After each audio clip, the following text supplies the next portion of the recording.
This is Sarah Connelly's video blog series, helping you accelerate your collective and personal transformation with systemic intelligence.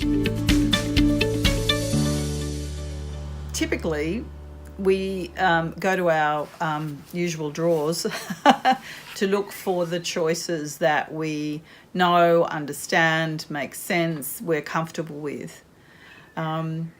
And really, if we're creating new futures, if we draw for the familiar, we're actually not creating anything new, and so we're actually in a repeat loop in a way. So that's really not going to necessarily create new opportunities and all the things that we hope and dream about. The other thing is that from a systemic perspective, there's a lot of invisible links between things. And so we make all kinds of assumptions about those, how things are linked together and what are their interaction effects, which are based fundamentally on our experience and our logic. So we know from systemic work there's so much more information available. Now, a really good example of this was I was asked to do a piece of work with a pension fund. And they had actually gone to, they had a particularly difficult business issue.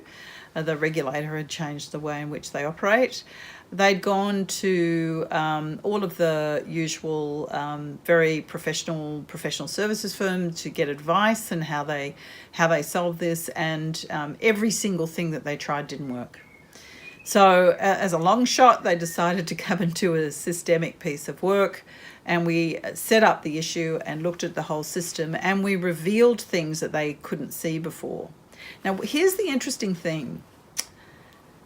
It wasn't that we revealed anything that they didn't already know, but what we revealed was the difference in the relationship between the things that they knew.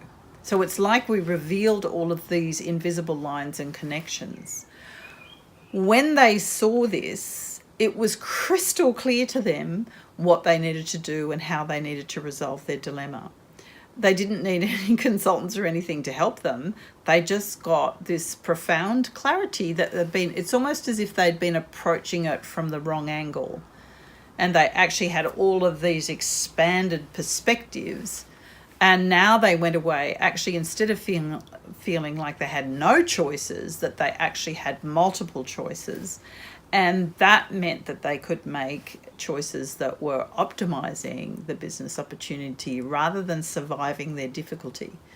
So, from this point of view of expanding choices, that how do we move from a tight, constrained position to an open, expansive position where, it's interesting because if we feel tight and constrained, there's a certain amount of angst in that, and we don't actually make our best decisions from a position of angst.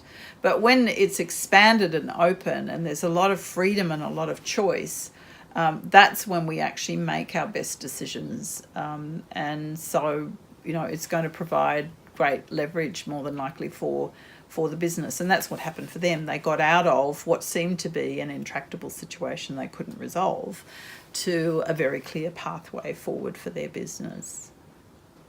Yeah, so expanding choices, it can, obviously we don't want too many, but this can also provide a way to make those choices as well, because we can test, well, if I went here, what would happen to the system? If I went here, what would happen to the system? So, yeah, not only expanded choices, but means by which to clarify how to make those choices as well. To reveal or discover unknown and potentially valuable choices, contact Sarah through ea@sarahconnelly.com.